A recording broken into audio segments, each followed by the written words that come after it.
So you're looking for a phone on Metro PCS. Is the LG Spirit 4G for you? Find out in our review.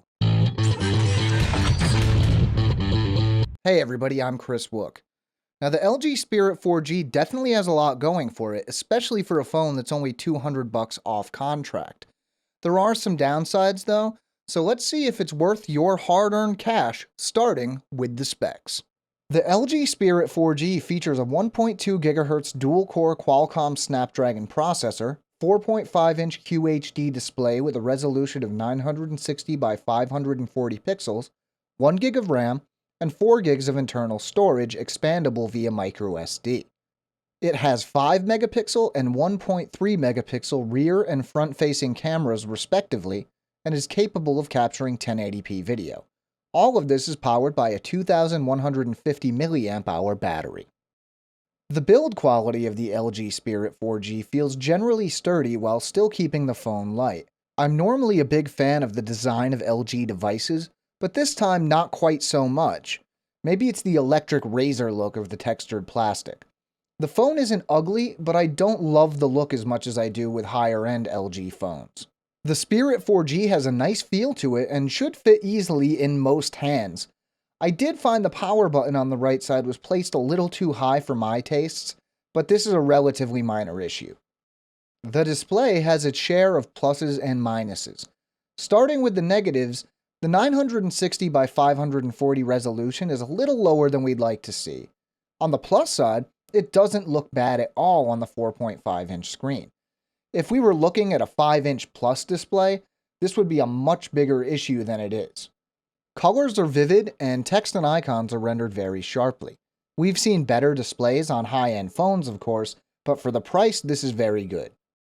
I know what to usually expect from a combination of a dual-core Qualcomm Snapdragon chipset and a lower-res display, so I was expecting performance to be fairly good. I was still surprised at how well this phone performed. While the average Antutu benchmark score of around 11,800 isn't incredibly impressive, real-world performance was very good. Scrolling through various screens was always smooth, apps launched quickly, and the games we threw at it worked very well. Running Epic Citadel in benchmark mode was impressive, especially the final average frame rate of 59 frames per second.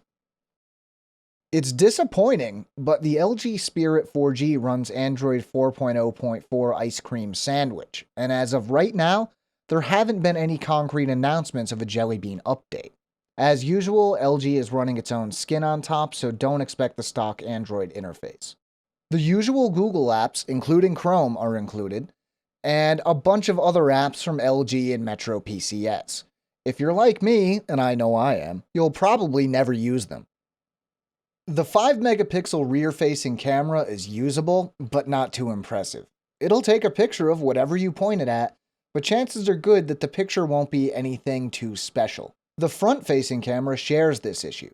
Colors aren't especially vivid, and images tend towards the washed-out side. The 1080p video capture is sharp and motion is smooth, but the video has the same somewhat bland look as photos do.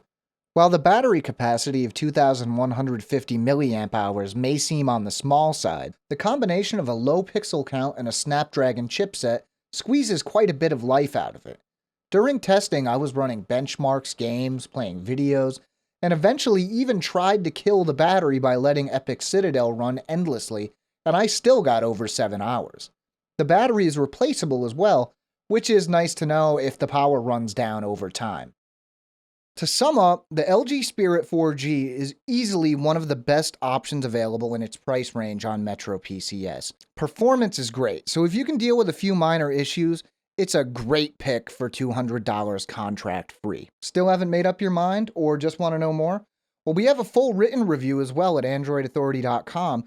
You can find the link in this video's description. Now, we have new videos going up all the time, so if you don't want to miss a thing, make sure to subscribe to our channel. I'm Chris Wook for Android Authority. As always, thank you for watching.